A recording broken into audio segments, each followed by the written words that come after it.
What's going on, people? My name is Eric Piccione. We are documenting our journey to financial freedom. I wanted to make a little bit of a different video today because I've done a lot of camera facing videos. I haven't really done any particularly pointing towards my blog and giving you guys an insight on my approach to finances and how I'm approaching my philosophy around money, my understanding of money, and how we're guiding our life and principles long term. So I'm doing this right off the top of my head. I'm not really approaching this with a really clear structure. I thought this would be fun because I've seen this video done a couple times from a couple creators that really stick out to me. And I like that format. I feel like it's a little bit more buddy to buddy instead of like a dictator talking to you and telling you how you have to do a certain thing. I think this is a little bit more laid back type of content. So let's get right into it. It's a blog post that I made the other day. I call it the 13 rules of making money. So let's get into the meat and potatoes. So the first thing to preface is I'm not a financial advisor. I don't claim to be this guy that has a full grasp on our finances.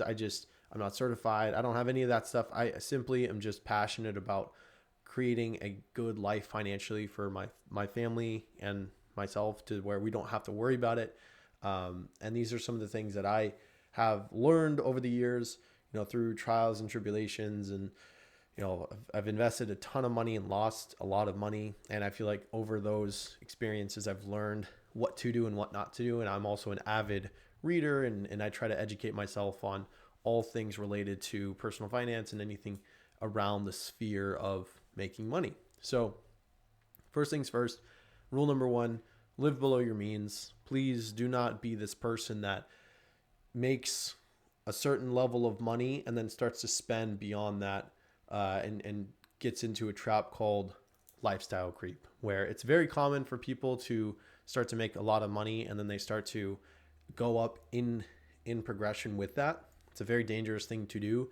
So what I would recommend is just simply find where you spend the most amount of money or consistent amount and stick to a budget that allows you to have parameters around how you're managing your day-to-day funds. So the basics of it is, the way I think of it is if you have to ask if you really need it, don't buy it.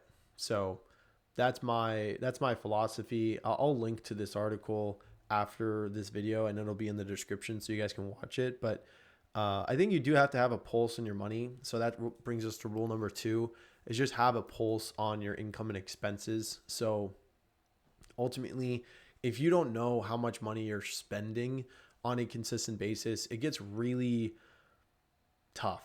It gets really tough to live life if you don't know how much you're making, how much you're spending.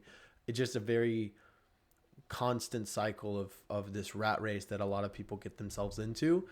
And it's a dangerous one that I think people find themselves with. So you can use a couple of resources. There's a Mint that I used to use a lot. They're now going, I think they're selling or they're shutting down their doors in the next couple weeks. So that aged very well. I used them for years. I really like them, but I use QuickBooks for my business. You can use YNAB. You don't need a budget, or you need a budget is what it stands for. Empower is more of a net worth tracker. You can do every dollar. It's more manual, but I've had good success with that. But there's a couple of resources out there that you can link your accounts to. It's a really good way to keep a pulse on what you're spending, how much money is coming in and out of the accounts every single month. Rule number three, I think it's something that you've heard 1,000 times, and it's something that a lot of people know they need to do, but they don't do, is you got to have a budget and you got to stick to it, because otherwise, trust me, it's going to be something where fast forward 5 years, you're going to wonder where all of your money is gone, because if you don't have a pulse on it, it's very easy to just get lazy with your funding. Even if it's an extra $100 a month, if that can go towards something that you're more passionate about, that's a really it's tough. It's tough to build wealth whenever you don't know how much money is coming in and out of your account every month. So that's something that I would say to really hone in on. So you do have to be firm on the money that you spend, because otherwise, if you don't control your money, it'll control you. And I like the phrase from Ramit Sethi where he says you have to spend, frivolous, or spend extravagantly on the things that you love and cut back mercilessly on the things that you don't. And he says it a lot more easily, but it's like cut costs mercilessly on the things that you don't like and spend extravagantly on the things that you do. So essentially, if you don't like, just an example, if you don't like going to the movies, don't spend money on the movies, and instead save that 25, $50 and buy something that you really do like. Maybe you like nice shoes or nice watches. You can save up for that, and you can cut costs on the things that you don't actually like to spend money on. If you're not a coffee drinker, for example, like all of these things that you typically would spend money on, you can just parlay that into the next thing and not put yourself in a position where you're never going to be able to buy the things that you love, but rather put a plan in place where you have a budget of $150 a month that goes towards whatever it is, whether it's purses, shoes, cashmere sweaters, all of it. So one thing that I really like is to set up an automatic bank account transfer from our main checking account going to more high yield savings account. I have made an article on that. It's also in financialfreedomandme.com, but I will link to it at the bottom of this video. So just be on the lookout for that. Now, apart from that, just it gives you peace of mind when you do have a budget, because you're able to know that you have a set number of funding coming in and out of all the accounts. So you know that to a T, plus or minus like maybe $100, $200 a month, you know that your baseline expense number needs to be $3,500. And if your income is $4,000 or $4,500 or $5,000, it allows you to feel confident whenever the month is over to take that 500, 1,500, whatever number that is, and put it into the thing that you really love or that you want to save up for. So, initially when you first get into this personal finance journey, if you're not already, if you don't have an emergency fund, that is definitely something that is step one, is just getting yourself an emergency fund so that you have a lot of a buffer in order to feel comfortable in case an emergency arises, like a flat tire or some kind of medical emergency that you didn't foresee and it costs a couple $100. Hopefully it's that cheap, but these are all things that are helpful. So after you have an emergency fund, that budget is going to be super helpful to be able to save up for things that you really, really love. And it allows you to move faster in life, because you know that instead of you giving yourself the excuse that I can't afford it, you flip it and you say, how can I afford it? You put a budget in place, you cut costs on the things that don't make sense financially at this current point in time, until you first save up $1,000 in emergency fund, and then you can start transferring money to specific accounts every month with funding for these things that you would have spent anyway. So for example, Christmas is right now. It's we're in December at the time of this recording, and we've put in transfers over the past 12 months where we put away $25 a month for gifts and birthdays and holidays. And we don't have like a massive family, and that if we did, we would go to $50 a month. But by the time holidays and birthdays and everything come around the corner, we're not stressed, because we know we have that fund or those funds put away for whatever expense it is. So hopefully I've got my point across. Budgets are essential in terms of long-term wealth creation. Yes, the argument is made is like, what if I make a ton of money? That's great, but lifestyle creep is definitely something that happens to basically everyone if you don't have a pulse on how much money you make or spend. So if you're not sure where to go at this point, keep it simple and just put away 10% of every single paycheck as soon as it hits your account, and then put it away for something to build your fortune with, ideally an investment of some kind. Now, if you're asking, oh, I can't afford 10%, you definitely can. You just got to work around some things. And if you're still like yelling at me through the screen, just put away 5%, but start somewhere. And then as you start to increase more income, because you're going to want to put away more money over time, because you're starting to get this momentum of a better life financially, you'll start to look for ways to create more income, which we'll cover later in the video. But you'll have a fire under your belly to create a higher level of income. So that will only get bigger. That'll eventually get to 5%, 10%, 20%, 40%, 60%.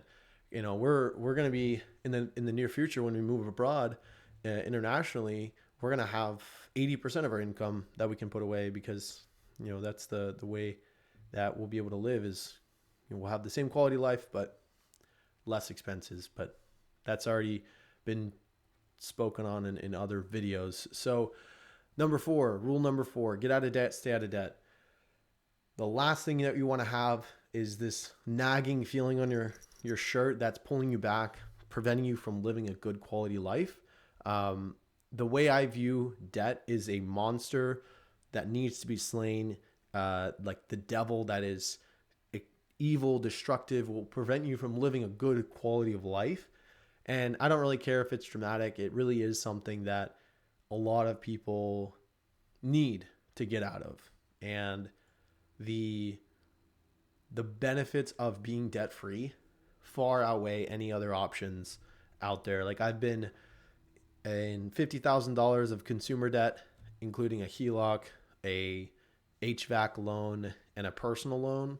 Some of those were tied into business expenses, but nonetheless, I've been in $50,000 of consumer debt, and I've been debt free, and I'll choose debt free every single time, because it does give you a very large cushion to move forward much faster on things that you would have taken 3 months, 4, 6, a year, 2 years longer to do, because you have to pay someone.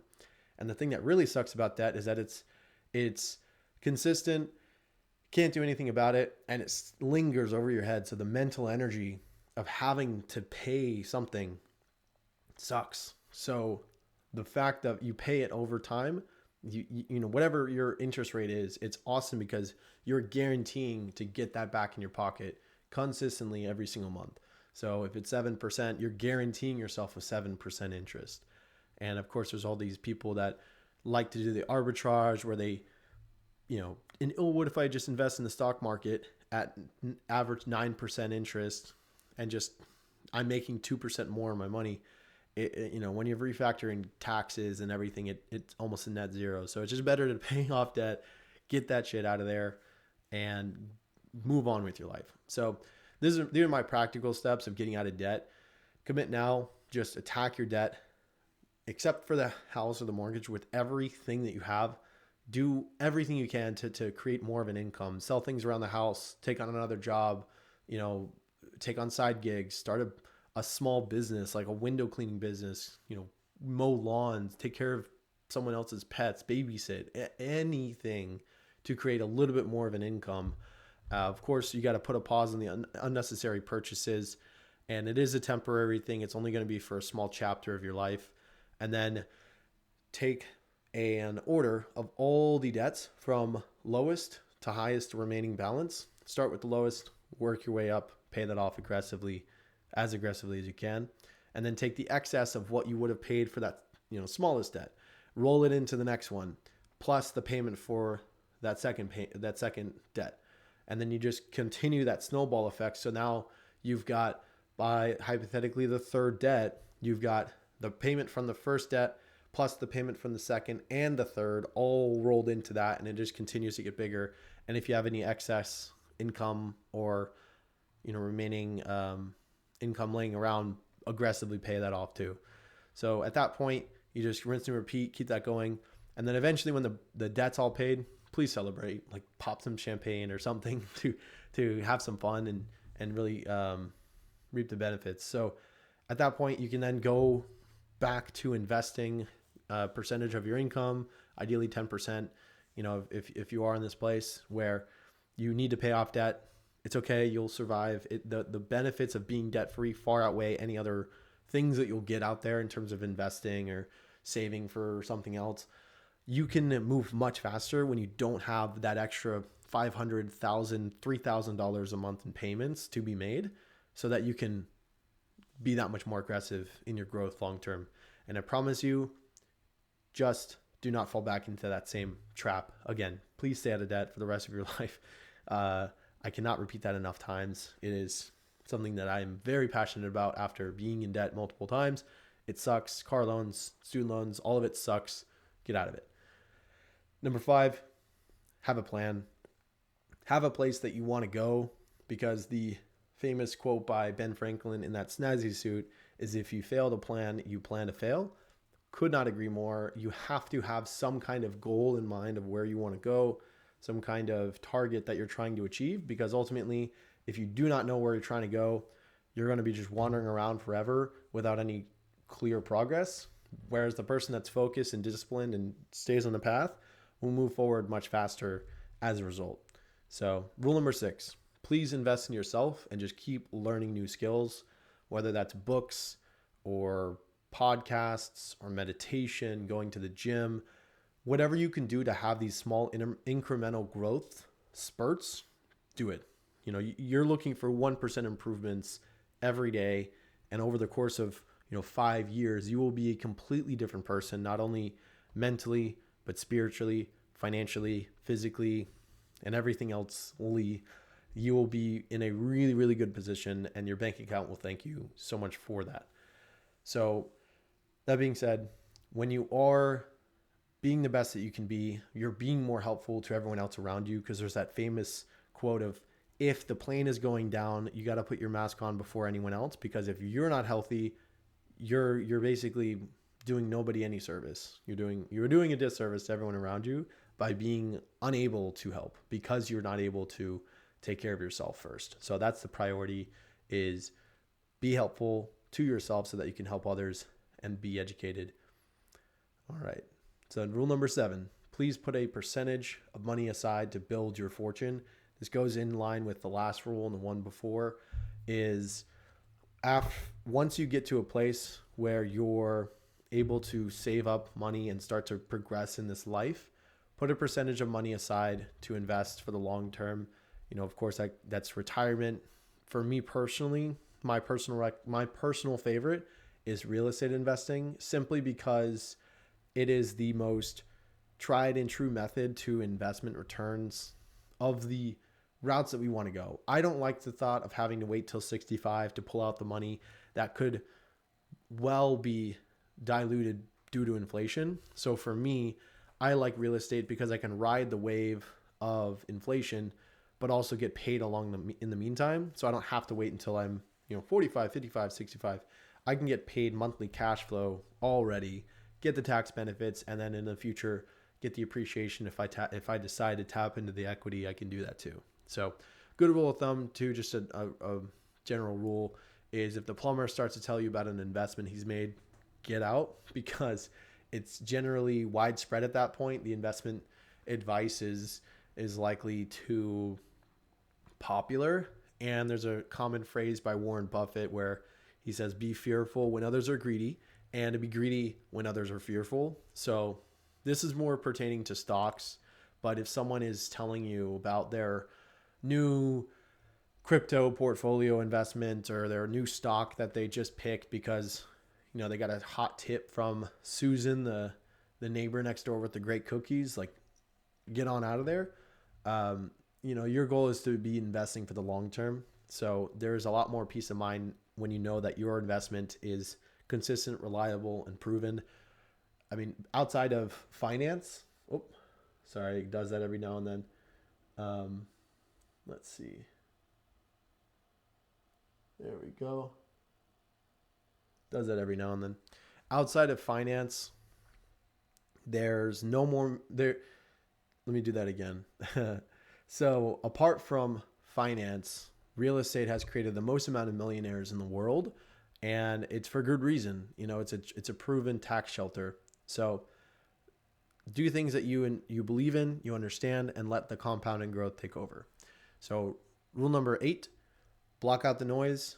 Please do not compare yourself to others. That is the worst possible thing you can do, because you start to get dissatisfied with the way your life is going. You start to feel anxious because you're not where they are, and you really want to, progress, and you're trying to make these strides, but you look at across the street and someone else is got a bigger house, a bigger car, a nicer watch, a better looking dog, whatever it is something that is dangerous to compare yourself to, because it pulls you away from the reality, and it robs you of your happiness. So the common phrase, comparison is the thief of joy. I couldn't agree more. It is something that allows you to be present when you can just be happy with what you have and just be grateful for what's in front of you, because you are more fortunate than a lot of the people in the world. And the second we start to compare ourselves with others, we start to lose that sense of happiness. So that being said, that goes in line with this next little piece is, the ability to focus is amazing. I'd rather go a million miles in one direction than 1 mile in a million different directions, because the benefit of being focused and dialing in on one specific route has outsized returns in your portfolio and your lifestyle than trying to compare yourself with what the crypto guy is doing and what the power cleaning guy is doing, or the power washing guy. I mean, I guess there's a weightlifter in the neighborhood too. But you start to do all these things and you get so distracted, you get so so tired and dissatisfied with your results because you're spreading yourself too thin. So do not compare yourself with others for those reasons. So this is obviously a little side part about real estate investing. There's a lot of benefits that come with it. That's my preference. Take it with a grain of salt, because that's just one guy's opinion. But based on everything that I've seen, I've invested in Amazon FBA, crypto, index funds. I've done a vending machine business, which I actually really do like. I've done Airbnb investing. There's a lot of investments that I've tried. I've tried flipping furniture, flipping items on eBay and Amazon. I've done it all. Like, I've done all the main things, drop shipping, you name it. And I consistently come back to real estate just because it is a consistent revenue source, and it's the benefits for everything that I've seen. Just, it's very hard to compare, and it's simple enough because you can put a property manager in place, just let them run it, and they take it from there. So this ties really well into the get out of debt, stay out of debt, but you got to pay cash for everything. Rule number 9, please pay cash for everything. It is very easy to get into this mode of, okay, let me finance this one little thing. I need it. I'm going to get a HELOC to do a kitchen renovation and just not have to come up with the money right now. I'll just pay it as I go. You'll actually end up paying a lot more for that kitchen, whenever the time comes to pay it off in full from the HELOC, than if you just saved up cash in the meantime. And who knows, maybe you don't even want to do the kitchen renovation by the time you save up the cash, but it also gives you a lot more of a appreciation for what you have if you can just pay for outright with cash. So that goes for cars, for renovations around the house. It goes for, anything that you would want, like a roof. Obviously there are emergencies that come up around the corner, but there's oftentimes 1,000 ways to avoid financing. And the last resort, if your life depends on it, sure, get a loan. But I'd debatably sell my kidney before I went back into debt. Man. So again, doubling down back on the previous part about the mental stress, the debt that you have is to me at least, one of the biggest mental stressors that you can experience. So get out of debt and stay out of debt, pay cash for everything, and rock and roll.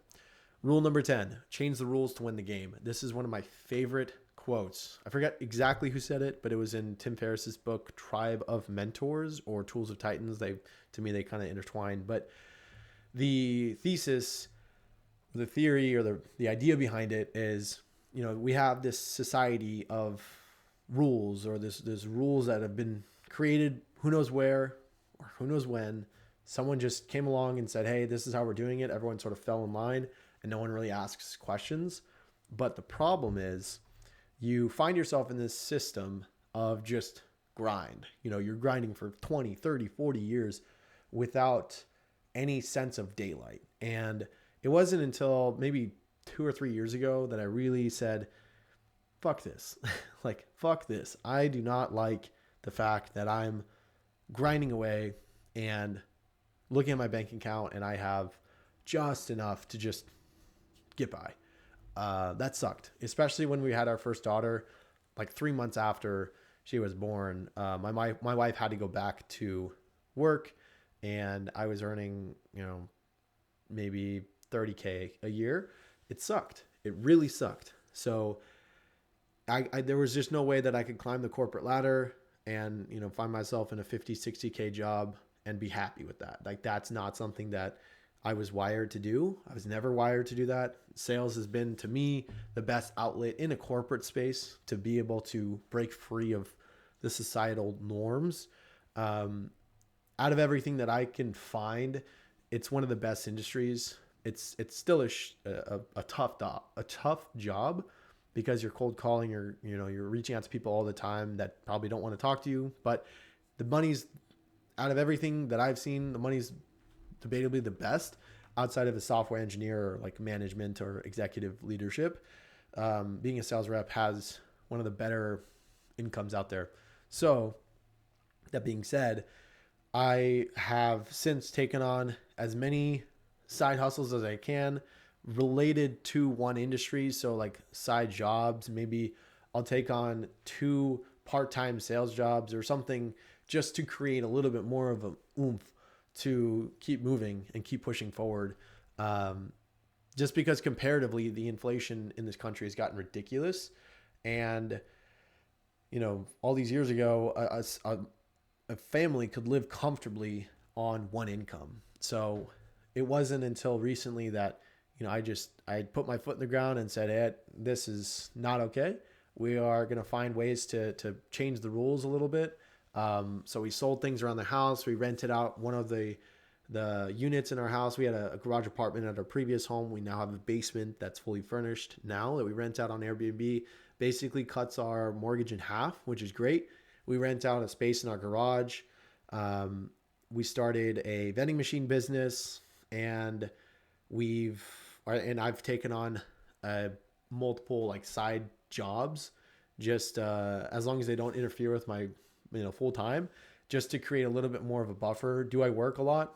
Sure, but it's not like I'm spreading myself too thin. It's work that's manageable enough to where I have enough time in the day to dedicate to this stuff. But by not relying on one income, that has allowed us to break free of the societal norm of, just work in your company for 40 years, invest in a retirement fund, and maybe one day you can play golf all day.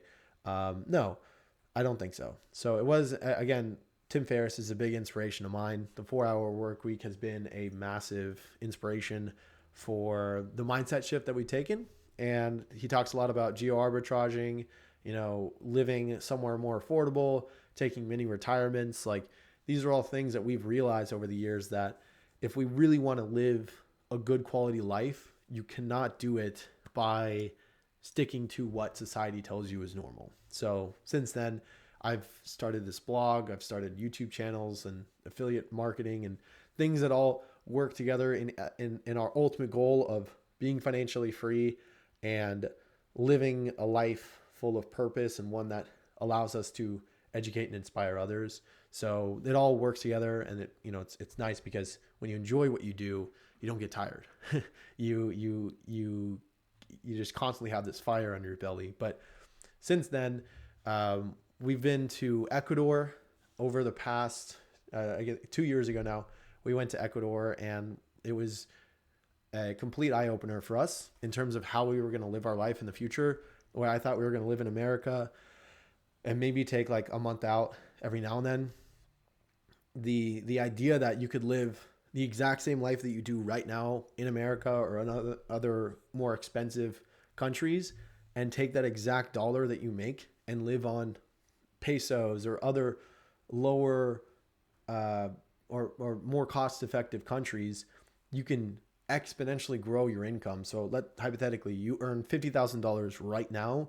You go to Ecuador, you go to South America or some Southeast Asia, Philippines, and that currency essentially doubles or triples or quadruples in value, so that you can live in some cases like a millionaire, and you live a much higher quality of life for the same exact dollar that you spend right now. And even then, your base necessities, food, shelter, water, housing, basic needs. If you have extremities or things that are a little bit above your standard living, uh, like cosmetics or haircuts or things like that. I mean, they're needed, but they're not also something that you like have to get done. You don't have to get your nails done. You don't have to get pedicures, manicures, massages. Those are all things that are minimal costs in most countries, and because of that, we've really taken a leap of faith into the geo arbitrage world. I'm going to be moving internationally in the next 12 months for that reason. So, rule number 11, if it's too good to be true, it is. No matter how many times you look at this and you hear it, you just like, yeah, sure, that sounds good, but it's never going to happen to me. I can't tell you how many times I've said that and it still happens. So it definitely hits home. It's a lot. It's close to home to me because a lot of times when I get into something, I really try to be conservative, but it still happens where you trick yourself into thinking that it's not going to happen this time or it couldn't happen to you. But the famous saying that I really reference is experience gets the money and money gets experience. It is so true because the people who know their way around that system, that game, they'll find ways to trick you and get your money. So only invest in things that you know is a very good rule to live by, and making sure that you're not getting involved in something that is a high emotional lever until you really look at it from all angles and really make sure that this is the best decision for you and for your family moving forward. So please do not invest in something you don't understand. So take your time, trust your gut, and if you have to convince yourself that it's a good idea, don't do it. Being naive has a price to pay. So rule number 12, avoid lifestyle creep. One of the most challenging things as you start to earn more income and grow in your finances is lifestyle creep. We talked about this earlier in the video, but the second you start to earn more income, naturally, you want to spend more money. So the problem is, you start out a little bit below and then it starts to creep up exactly. You get that $500 raise or that $10,000 raise at the end of the year. And then eventually, what ends up happening is now you went from making $50,000 a year to $60,000. Guess what? You now spend $60,000. You now make $80,000. You spend $80,000. And that process keeps happening until eventually you live off of no less than six figures a year. You spend that exact same amount, and then for whatever reason you get fired or something happens to you, and all that expense that you've built up over the years, you have no way to pay for it. You financed boats, you financed your house, your car, your renovations around the house. You got lines of credit, you got personal loans, you got all this stuff that you don't need, and you're screwed. So you follow all the rules that we previously went over and you avoid lifestyle creep. You earn double your income, or you earn, an extra $10,000 a year, but your expenses stay the same or lower than where they're at. You're going to be in a great spot, because if you can live off of and stick to a certain budget, let's just call it $5,000 a month, right around 60 grand a year, but you keep increasing that income over the years, whether you work your way up the ladder, you start a business, you have other income sources, you pull in 80 grand, 100 grand, 150 grand, but you stay right at 60 grand. I promise you, life gets so much more fun once you start to create that buffer or that cushion for your life. So please don't trick yourself in thinking I've earned it. I deserve this. I think the important thing is to remember, let's be grateful. Like, let's be happy that we have what we have. But that being said, let's pivot to the last one. Rule number 13, give generously. Now, there's a lot to be said about this. This is definitely one that I need to pay more attention to, and one that I really need to take to heart. But it's one that every time I do, it feels amazing. That being said, you shouldn't feel like you need anything in exchange. You should give without expectation of receiving anything back. So there's a famous or well-known verse in the Bible, 2 Corinthians 9:7. Each of you should give what you have decided in your heart to give, not reluctantly or under compulsion, for God loves a cheerful giver. So please do not give with expectation of anything in return. Just give from the kindness of your heart. It is extremely fulfilling for your spirit, for your mind, for your soul, and there's nothing that can really compare to what it does for just your well-being. When you give, it just out of the kindness of your heart.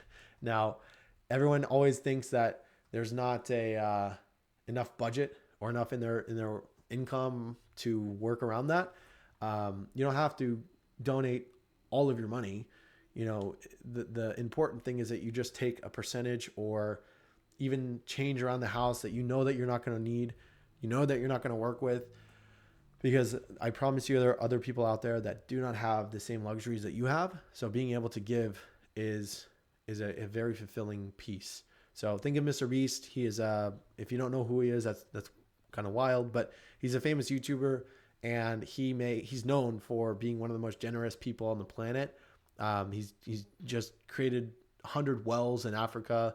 He constantly gives extreme donations on his videos, and it's a really inspiring to see that there's people out there that really do exist like this, where they give and give and give, and just the goodness that comes out of it. Again, not to expect anything in return, but you naturally will have more come into your life whenever you start giving from a place of abundance, because the mindset around tithing is one of abundance. And once you switch from a scarcity mindset to one of abundance, opportunities for money are equally abundant. Now, again, I don't want to beat a dead horse here, but please, whenever you donate or give money away, do not be thinking that you got your hands out, but you also don't want to walk around with your fists clenched, where you're not able to provide any good to the world. You want to come out and think of it as water flowing through your hands. If you walk up to a water faucet like this,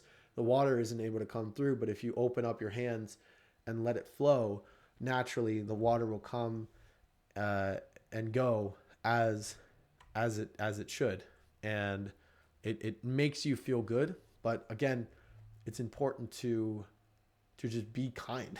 Like there's so many dividends that come from being a good person that I think need to be mentioned more. But that is the video today. That's the bulk of the video. I appreciate you watching, and let me know if you like this style. I try to make it a little bit more laid back, not so direct, but more something that we can read together. I think it's important to have a good understanding of money, because I'm not an expert in any means, but there's definitely a lot that I've learned along the way that I would feel regretful to not share it with others. So I think this is helpful. I would love to show this to my family in the future when I'm old and I'm not as spunky as I used to be. So that's why I make this channel. That's why I make these videos. But I also hope to inspire others and educate others that might not have this resource or this education in their personal lives. But I appreciate the time today.